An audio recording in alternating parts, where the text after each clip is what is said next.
everybody, I'm Mike the Gamer Guy and welcome to another video here on the channel. Now today I'm talking about something that I assume many of you who've been with the channel for a while are going to be pretty interested in, because by far it's the most popular topic on the channel, that is bootleg games.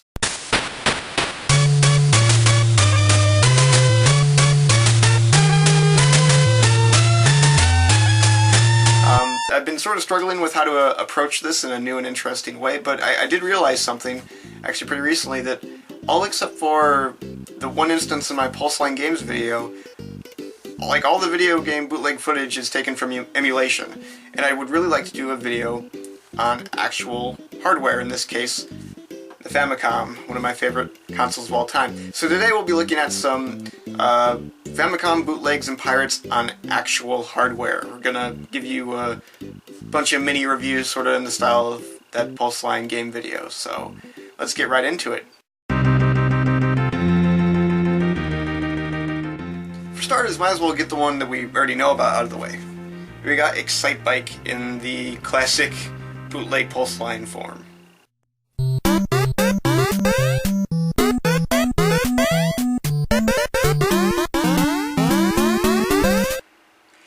ExciteBike suffers the most from laying a groundwork for games that never did come. Excluding Nintendo 64 and Wii titles, which feel more like sequels in name only, ExciteBike only ever saw a sequel in the form of a Mario-themed Satellaview game, which hardly feels like the proper way to follow up a game that, given Nintendo's propensity to re-release it, seems to be held in some regard as a classic. As a game on its own, though, it can't help but feel a little dull. Though I would say that there is enough going on here to warrant coming back to it every now and then. As with many early Famicom titles, it's perfect for a lazy afternoon. And I'm sure if you spend enough time with it, you could pull off some pretty impressive stuff for this pretty simplistic motorcycle racing game. The last thing I'd like to say is that, speaking from personal experience, this is a great gateway for young people into retro games. This and Duck Hunt, for whatever reason, seem to play really well for younger crowds. Next up is sort of a appropriate follow-up to the Pulseline game, as we have another cartridge that sort of apes off of a popular label design, and that's the HUD Unbeatable Program cartridge.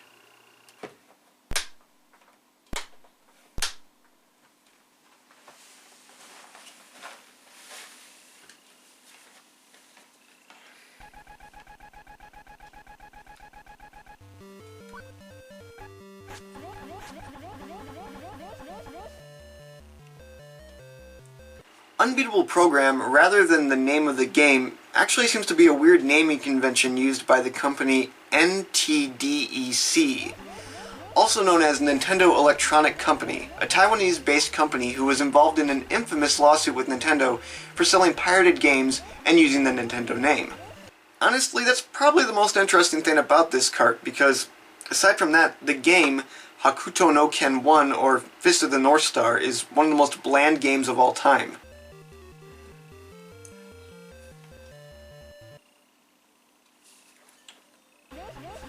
Which is actually saying a lot, considering every time you punch an enemy, they explode.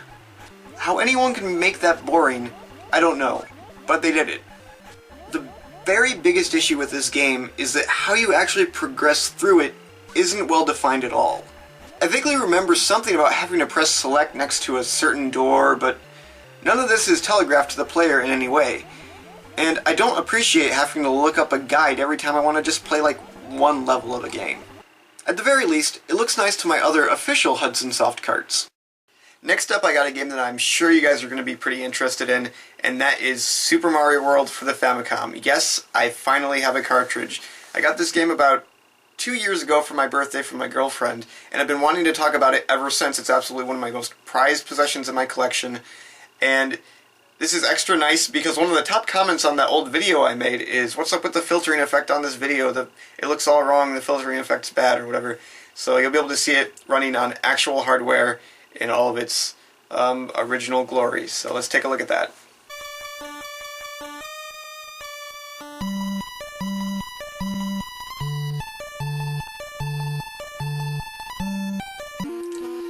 Is it possible to gush over a game too much, especially a knockoff of one of the most famous games of all time?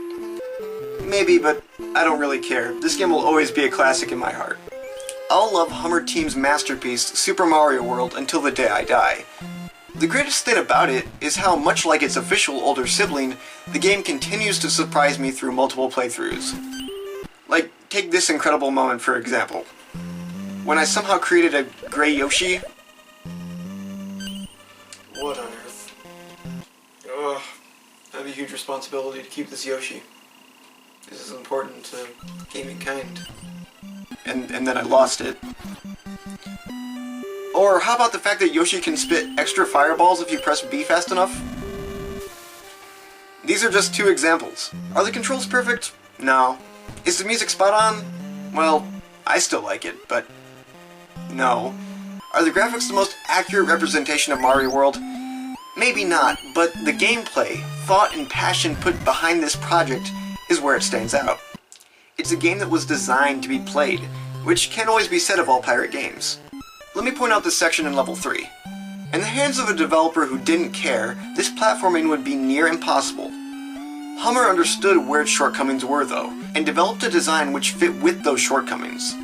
This kind of upside-down pyramid that reinforces protection from bad controls and hit detection does not happen accidentally. It's touches like this and the very apparent dedication to the source material that will always have me coming back to Super Mario World.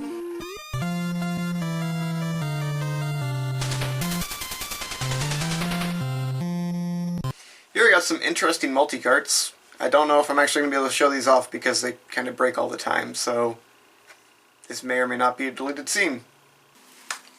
Let's see if this ends up working.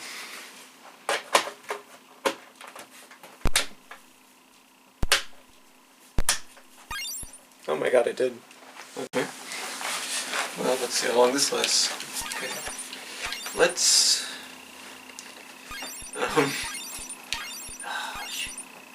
Oh, I gotta show you guys Boonie Bear 2. No, this is a hard choice. Either Where Dad Went To or Boonie Bear 2. Both of these games are just so intriguing for different reasons. Cool Boy 198. This very well could be one of the greatest multi-carts of all time on its weirdness factor alone. With Where Dad Went To. Dad, where are you going? What is this game? Where did it come from? I have no idea. It's obviously an Adventure Island ROM hack. I don't know what the rest of it means. The only issue is that it usually doesn't want to work, and in fact I had to re-buy this cart because my last one broke. A shame too, because games like Where Dad Went To through it to some extent. Okay, you get to ride dads in this game. This one has a super kick. And Boonie Bear 2 are ones that I love to show people whenever the opportunity arises. Use a button, they start. The whole Boonie Bear thing just really fascinates me. I've never encountered a game, let alone a pirate game, that's a tie-in to an exclusively Chinese property. Apparently at one time it was the most popular children's cartoon in China. Chinese CGI animated series? It's extremely popular. I'll have to do a little bit more research, but that's essentially what I've gathered thus far. According to Wikipedia, the story goes that a group of bears must defend themselves from a logger named Vic, who is tasked with chopping down the forest they live in. As for Where Dad Went To, I really don't know. Aside from that, there are some really good games on here, including some that you wouldn't expect, including rarities like Bubble Bobble Part 2, and a personal favorite of mine, Panic Restaurant, which exhibited some bizarre, mildly satanic behavior today for whatever reason. I have another Cool Boy cart. This one is 401 or something. Let's try the other one while we're at it, though.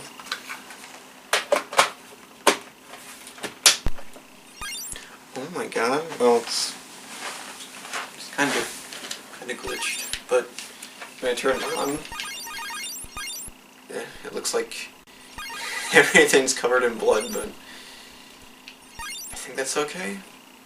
But this one works even less. It also is guilty of tricking me into playing a Sachin game, which is completely unforgivable. I actually have no idea what this is. Oh, it's a Sachin game. Oh no. Oh no, I don't like Sachin games very much. Okay, I don't have any idea what's going on.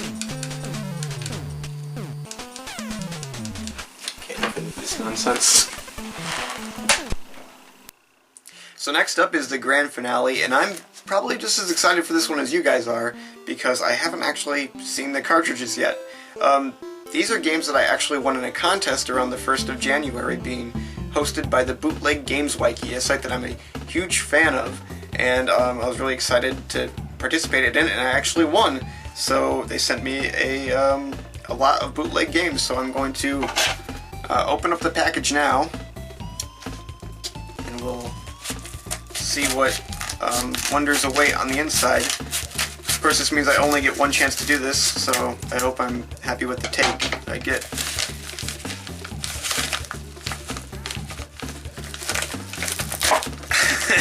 Well, I'm not happy with it, but I'll have to do anyway.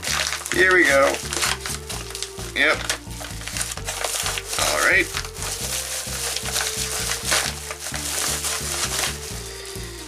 Okay. We're through the first layer. Let's go a bit deeper here. Make use of the technology available.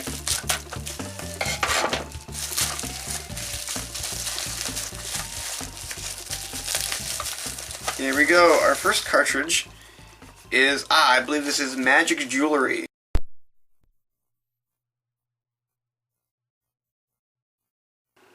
Do you like columns? Well, you should. And if you want to play it on the Famicom, there's no better way than the classic Magic Jewelry. An absolute classic in retro games, bootleg or otherwise.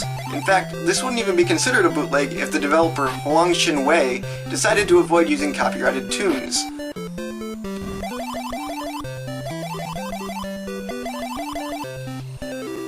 The gameplay is simple. Swap the order of falling gems and make 3 in a row vertically, horizontally, or diagonally. It couldn't be more simple or more fun.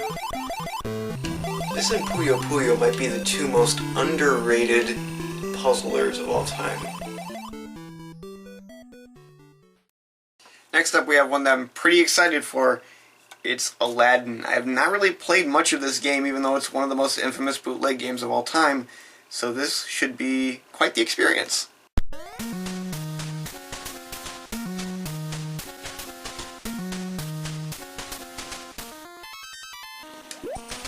Wow, this game looks really good. How I went so long without playing one of the most famous bootleg games of all time by one of my favorite pirate developers is completely mind-boggling. So let me just tell you now, don't make the same mistake I did. Hummer Team's Aladdin is an absolute joy to play. Solid controls, great level designs, which seem pretty faithful to the source material, and some of the best graphics you can hope for from the Famicom make for an excellent experience. While playing, there were a few moments where I actually laughed a little bit, because, well, it's sort of weird to think, but this game might have one of the best feeling attacks in all of 8-bit Nintendo. It's so satisfying to bounce off enemies, especially when done consecutively. Very cool. I'm really interested to try out the SNES version now. And maybe we could even do a video where we compare the two. If the 8-bit version is this good, I can only imagine what 16-bits could do.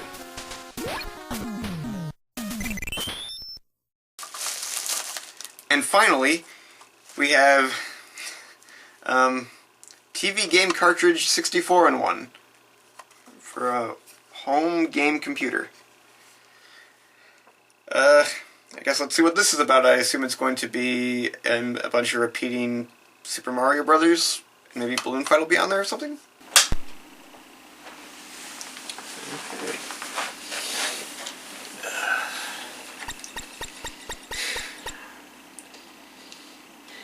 Grading Islander, let's do that. Okay, can't say I'm surprised there. Lastly, we have the massive 64-in-1 TV Game Cartridge. A pretty uninteresting multi-cart face value, but it did bring back a memory that had long since faded from my mind. Well, I guess we can just assume then that Brothers 2 is the original game. Well, this is interesting. It's the original game, but with the Lost Levels graphics. Oh my god. Okay, so this is like a huge revelation for me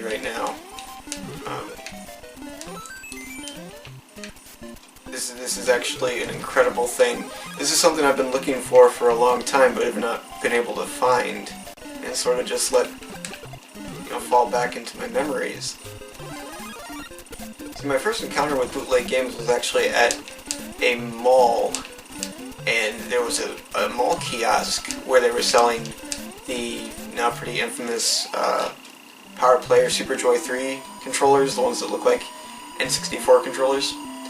And I remember on one of the CRTs they had there that was running a demo was a weird looking version of Super Mario Brothers with slightly different graphics. I think it was this version. The only difference is that the title screen is different. If I recall, the title screen of the one that I saw had like a fake looking Mario with doing the peace sign. Also has Balloon Fight, which makes it good in my book.